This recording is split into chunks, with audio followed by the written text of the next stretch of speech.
Tagal naman ni Barbie. Kamusta na kaya siya dun? Masundan nga. Bracelet? Bracelet, din yung tumitingin to. Sorry po.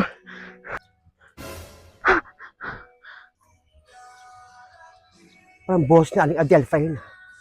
Hindi. Patala yung babaeng yun. Kinaya ng mga British sa kagubatan.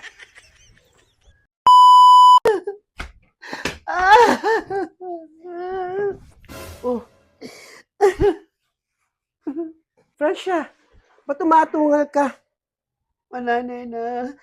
Naaalala ko lang si Mama. Kasi kanina, nandiyan yung babaeng naghahanap kay Mami. Si Barbie. Yung nawawalan ng anak. At si Mama ang nakakaalam. Nasaan yung anak niya? Ako alam ko din naman, pero wala akong lakas na loob sabihin. Pag wala si Mama. Nena, kaya pag may pagkakataon na mabuhay siya, yayakapin ko si Mama. Gagawin na namin yung mga mabubuting bagay. Alam ko kinakarama kami dahil sa ugali namin.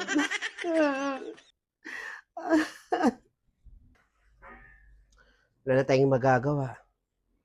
Nangyari yung mga bagay na yun. Pero tama ka. Dapat itama nyo na yung mga pagkakamaling na gawa nyo ni Mama. Naiintindihan ko sa nararamdaman mo. Salamat, Nena.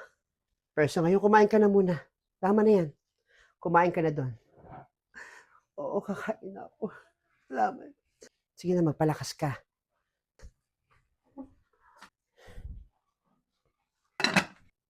Opo. Sino yan? Uy, bakit po? Nandiyan ba si Francia? Francia! May naghahanap sa'yo. Ha? Tuloy po kayo. Salamat. O Barbie, ba't bumalik ka? Kaya ako nagbalik. May gusto akong itanong sa'yo, Francia. Totoo bang namimiss mo nanay mo? At mahal na mahal mo at namimiss? Hindi mo na kailangan itanong yan. Nasasabi ko kung makita ang mama ko. Ay ako, bibigyan ako ng pagkakataon na makita siyang muli. Akin siyang yayangkapin. At gagawin na namin yung tama. Iko-correct na namin yung mga aming pagkakamali. Huwag ka na umiyak. May ipapakita ko sa'yo. Ha? Ano ipapakita mo? Ano yung papakita niyo sa amin? Pumasok ka na.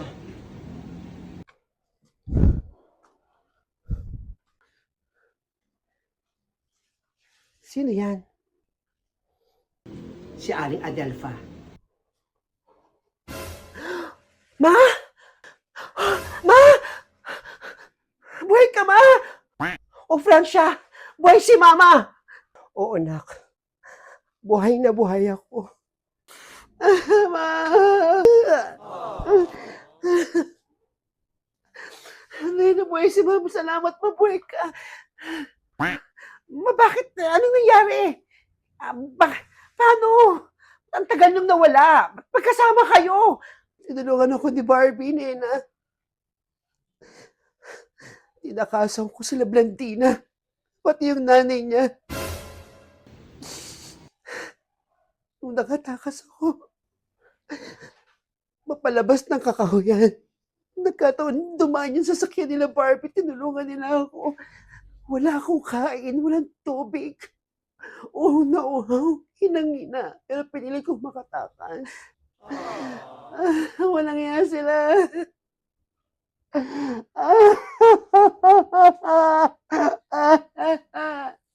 Tama si Aling Adelpha. Ako ang tumulong sa kanya. Nung dinalaw ko yung aking lupain, may nakita ko isang matandang tumatakbo sa kakahuyan. Palabas pala ng kakahuyan. Sumisigaw at humihingi ng tulong. habang habang nagde-drive yung driver ko at tuminto kami at gusto kong tulungan yung matanda. Paglingon niya, nakita ko si Aling Adelfa at ikinuwento niya ang lahat na nangyari sa kanya. Kaya ito, sinasaoli ko na sa inyo si Aling Adelfa at sana magawa natin yung plano na gusto niyang mangyari para makaganti, makasampal sa mga taong gumawa nito sa kanya. Mga walang iya sila. Dapat gumawa tayo ng parang para masuplong yung mga yon. Tama si Nena. Kailangan gumawa tayo ng para masuplong yung mga yon. Oo, isusuplong natin sila. May naisip pa namang paraan, Ma? Oo, Nena. May naisip na akong paraan para makapaghiganti sa mga walang yun. Ganito. Sasabihin niyo sa mga tao na nakita niyo na ang katawang lupa ako at ililibing na. Nang sa ganun pumunta sila dito.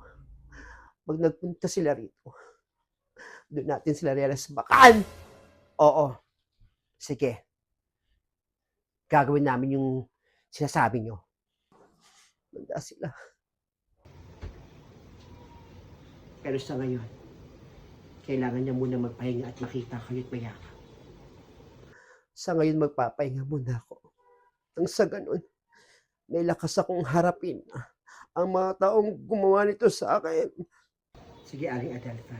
Dito ka na muna sa family. Oo, Barbie. Dito muna ako sa pamilya ko. Di sabik na ako mahag ka ng mga apo ko at mayakap ang aking mga anak.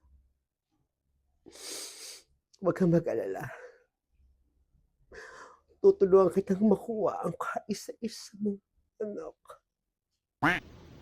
Sige, Nena. Francia. Alis na ako. Salamat. Ma, I'm so happy na nakabalik na kayo. Francia. Nena, salamat. Ibig sa kwarto. Magpahinga muna kayo.